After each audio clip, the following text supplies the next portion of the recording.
It has been quite a while since we did any caption contests, and I know people like to get in on these. And, I was kind of missing Sassy, who we lost last month, and I thought this would be a good picture to use for remembering her and seeing what people had to say that would be funny or witty or anything like that, and producing a new caption contest video. So just for anybody who doesn't know at this point what we're talking about, I throw up a picture in my community tab in YouTube, and then people give their comments on it, and the top 10, or in this case, we'll also do a bonus one, get into the video. And some people, they're a little hit and miss.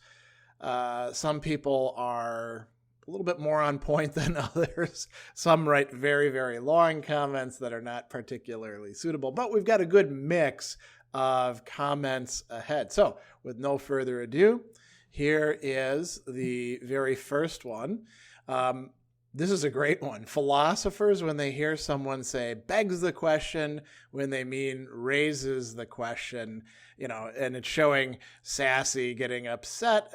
She's not actually hissing, she's actually yawning, but I think that's a good one. And there are a lot of people who mix those two things up. It seems to be more and more common these days.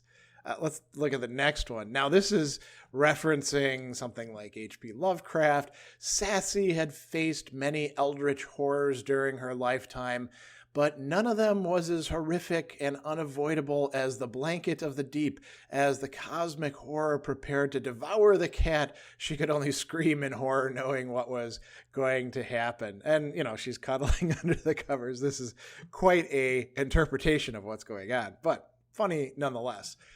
Here's another really good one. This references heavy metal, of course. Sassy's thought bubble.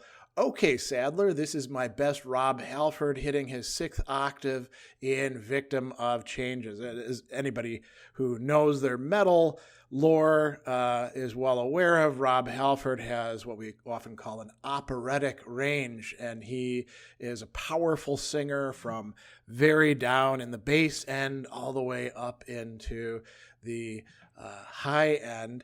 And Victim of Changes is one of those songs that has that. I mean, Painkiller would be another great example, but this is quite good.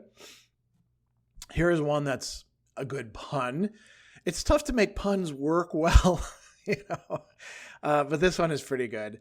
Hey, Sassy, who's your favorite author? Fangs Kafkat. And this works on a number of different levels. Obviously, Franz Kafka playing around with the name Fangs. She's got some significant fangs as cats get older, and Sassy was probably 18 when I took this picture. Their fangs get longer and stick out of their mouth. And then Kafkat, pretty nice little thing there doing, playing around with the word.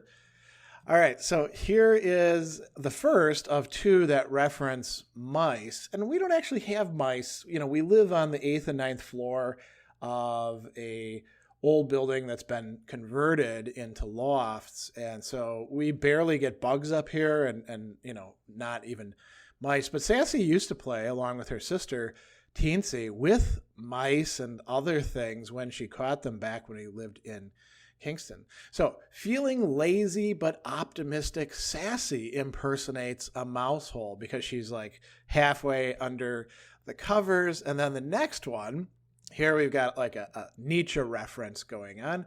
Sassy sees the mouse and says, if I don't kill you, I'll make you stronger, right? So Sassy is herself part of the process of, what do we want to call it, intensification of mouses or something like that.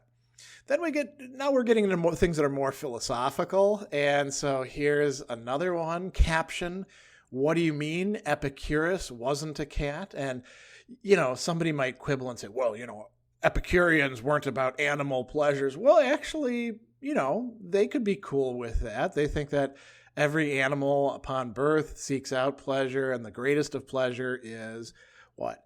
Being untroubled and resting. And what's Sassy doing in this picture? She's like waking up from a nap and maybe going to another nap. So that's pretty on point. Here's another good one. Knowing that sleep is the highest good, Sassy prepares to cultivate Eudaimonia.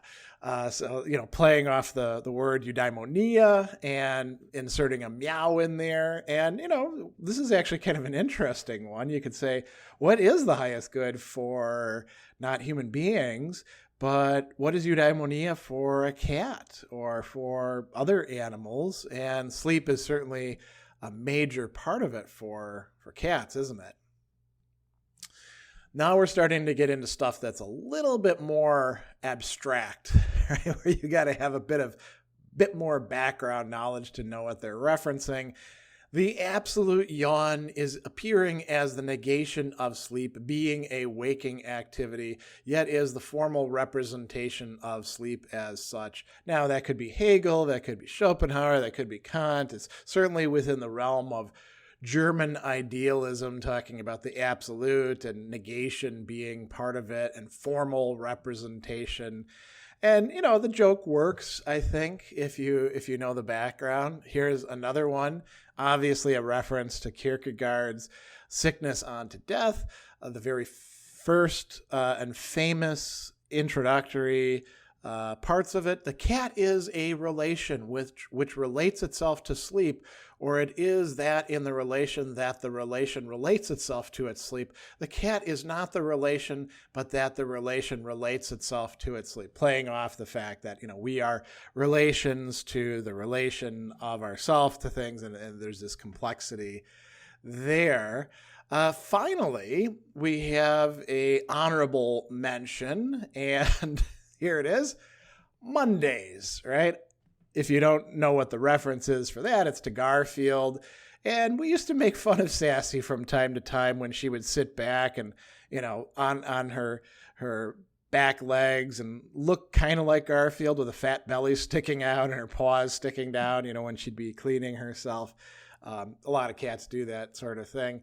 And Garfield was known for disliking Mondays, although, of course, Garfield didn't do a lick of work. And frankly, Sassy didn't have any assigned work either, although she did her functions as a cat quite well.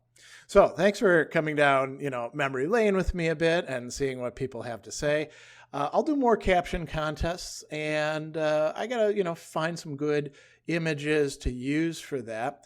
So, you'll see them come up on the community tab in my YouTube channel. You do have to turn on your notifications if you want to be notified of when they're going to arise. Otherwise, you can obsessively check it if you like. That seems kind of a waste of time to me, but we've got plenty of other ones that we've done previously, and we'll do more of these in the months and years to come.